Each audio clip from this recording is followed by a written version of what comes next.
It's a new norm across most schools in Lagos, especially the private ones. The last time we saw anything like this was in the wake of the outbreak of the Ebola virus in the city in 2014. But with the announcement of Nigeria's first COVID-19 case, the practice is back. One after the other, students of this school are screened with a temperature scanner and given hand sanitizers to apply before they are allowed into the school premises. The school adopted these safety measures just a day after health authorities confirmed an Italian national who was visiting the city on a business trip had been diagnosed with COVID-19. We have wash hand basins installed all over the compound, even our car park, as you can see. We screen every visitor, including our students, teachers, staff, everybody is screened. We have also been lecturing our students. They are being tutored on hygiene. Every morning we talk to them on how to take precautionary measure against all this. They wash their hands and all of that. We have flyers for them too. We have also educated the students on the need to distance themselves from other students who are coughing or who are exhibiting any sign of upper respiratory tract infections like sneezing, coughing, like I said. So if any of those things is happening to the student, you are expected to quickly come to the school clinic and see the doctor.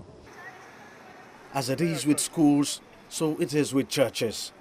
Hand sanitizers are now placed at the entrance of some churches, like this Catholic church. Worshippers are advised to use them before stepping into the church. As for the measures to curtail any spread of the virus, the Bishop of the Catholic Church in Lagos has since announced the suspension of certain church rites, among them the traditional shaking of hands during church service. He asked us to remove all holy water containers, fonts, to remove water from them so that people don't use it as a public thing. Because normally, if you are coming into the church, you dip your hand in the holy water font and make the sign of the cross. Communion that is normally given to the people through their mouth is now received on the palm. The Stations of the Cross we normally have twice in a week during Lent. That's Wednesdays and Fridays. He has decided to make it once. The actions of these institutions have helped in raising the level of awareness of COVID-19 in the city. On its part, the government is stepping up its multimedia campaign to raise the level of awareness across the country, especially in rural areas where health infrastructure are at their weakest.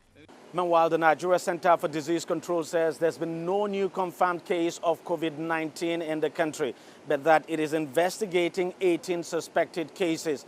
As for the Italian national who's been treated at an isolation facility here in Lagos, the NCDC says he's showing great signs of improvement, asking people to be calm and not to panic at all.